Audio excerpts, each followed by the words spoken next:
Hello everyone, कैसे आप सब। आप सबका अपने चैनल में स्वागत है। आज मैं आपको पंडित जवाहरलाल नेहरू की जीवनी सुनाने जा रहा हूँ। तो चलिए शुरू करते हैं। पंडित जवाहरलाल नेहरू का जन्म 14 नवंबर 1879 को इलाहाबाद में हुआ। उन्होंने अपनी प्रारंभिक शिक्षा अपने घर पर निजी शिक्षकों से प्राप्त की।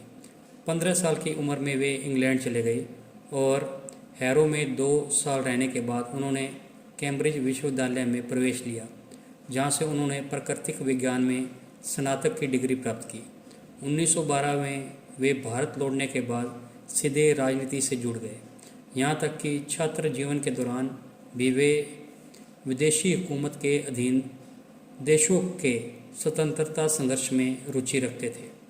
उन्होंने आयरलैंड में हुए सिन फेन आंदोलन में गहरी रुचि ली। उन्हें भारत के स्वतंत्रता संग्राम में अनिवार्य रूप से शामिल होना पड़ा। 1912 में उन्होंने एक प्रतिनिधि के रूप में बांकीपुर सम्मेलन में भाग लिया एवं 1919 में इलाहाबाद के होम रूल लीग के सचिव बने। 1916 में वे महात्मा गांधी से पहली बार मिले, जिनसे वे काफ़ी प्रेरित हुए। उन्होंने 1920 में उत्तर प्रदेश के प्रतापगढ़ जिले में पहले किसान मोर्चा आयोजन किया। 1920-22 के असहयोग आंदोलन के सिलसिले में उन्हें 2 बार जेल भी जाना पड़ा। पंडित नेहरू सितंबर 1923 में अखिल भारतीय कांग्रेस कमेटी के महासचिव बने। उन्होंने 1926 में Italy, Switzerland, England, Belgium, Germany एवं रूस का दौरा किया। बेल्जियम में उन्होंने भारतीय राष्ट्रीय कांग्रेस के एक आधिकारिक प्रतिनिधि के रूप में ब्रुसेल्स में दीन देशों के सम्मेलन में भाग लिया। उन्होंने 1927 में मॉस्को में अक्टूबर समाजवादी क्रांति की 10वीं वर्षगांठ समारोह में भाग लिया। इससे पहले 1926 में मद्रास कांग्रेस में कांग्रेस को आज़ादी के लक्ष्य के लिए प्रतिबद्ध करने में नेहरू की एक महत्वपूर्ण भूमिका थी। 1928 में लखनऊ में साइमन कमीशन के खिलाफ एक जुलूस का नेतृत्व करते हुए उन पर लाठीचार्ज भी किया गया। 19 अगस्त 1928 को उन्होंने सर्वदलीय सम्मेलन में भाग लिया एवं वे उन लोगों में से एक थे जिन्होंने भारतीय संवैधानिक सुधार की नेहरू रिपोर्ट पर अपने हस्ताक्षर किए थे। इस रिपोर्ट का नाम उनके पिताश्री मोतीलाल नेहरू के नाम पर रखा गया था। उसी वर्ष उन्होंने भारतीय स्वतंत्रता लीग की स्थापना की एवं इसके महासचिव भी बने। इस लीग का मूल उद्देश्य भारत को ब्रिटिश साम्राज्य से पूर्णतः अलग करना था। 1929 में पंडित नेहरू भारतीय राष्ट्रीय सम्मेलन के लाहौर सत्र के अध्यक्ष चुने गए, जिसका मुख्य लक्ष्य देश के लिए पूर्ण स्वतंत्रता प्राप्त करना था। उन्हें 1930 से 35 के दौरान नमक सत्याग्रह एवं कांग्रेस के अन्य आंदोलनों के कारण कई बार जेल जाना पड़ा। उन्होंने 14 फरवरी 1935 को अल्मोड़ा जेल में अपनी आत्मकथा का लेखन कार्य पूर्ण किया।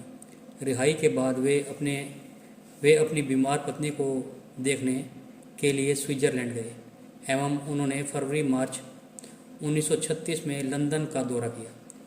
उन्होंने जुलाई 1938 में स्पेन का भी दौरा किया, जब वहाँ गृह युद्ध चल रहा था। द्वितीय विश्व युद्ध शुरू होने से कुछ समय पहले उन्हें चीन का दौरा भी करना पड़ा। पंडित नेहरू ने भारत को युद्ध में भाग लेने के लिए मजबूर करने का विरोध करते हुए व्यक्तिगत सत्याग्रह किया, जिसके कारण 31 अक्टूबर 1940 को उन्हें गिरफ्तार कर लिया गया। उन्हें दिसंबर 1941 में अन्य नेताओं के साथ जेल से मुक्त कर दिया गया। 7 अगस्त 1942 को मुंबई में हुई अखिल भारतीय कांग्रेस कमेटी की बैठक में पंडित नेहरू ने ऐतिहासिक संकल्प भारत छोड़ो को क्रियान्वित करने का लक्ष्य निर्धारित किया। 8 अगस्त 1942 को उन्हें अन्य नेताओं के साथ गिरफ्तार कर अहमदनगर किले ले जाया गया। यह अंतिम मौका था जब उन्हें जेल जाना पड़ा एवं इसी बार उन्हें सबसे लंबे समय तक जेल में रहना पड़ा। अपने पूर्ण जीवन में वे 9 बार जेल गए।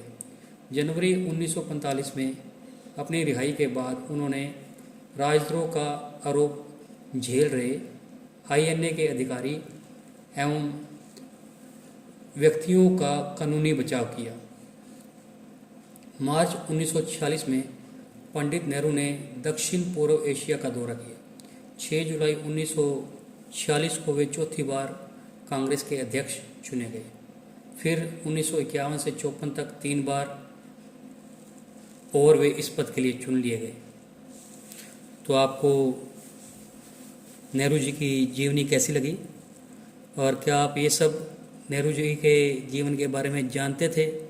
अगर नहीं जानते थे, आपको ये इन्फॉर्मेशन अच्छी लगी तो वीडियो को लाइक कीजिए, शेयर कीजिए और चैनल को सब्सक्राइब कीजिए। बेल वाला बटन ज़रूर दबाएं ताकि हम ऐसी कोई और भी जीवनी डालें तो उसकी नोटिफिकेशन आपको मिल जाए।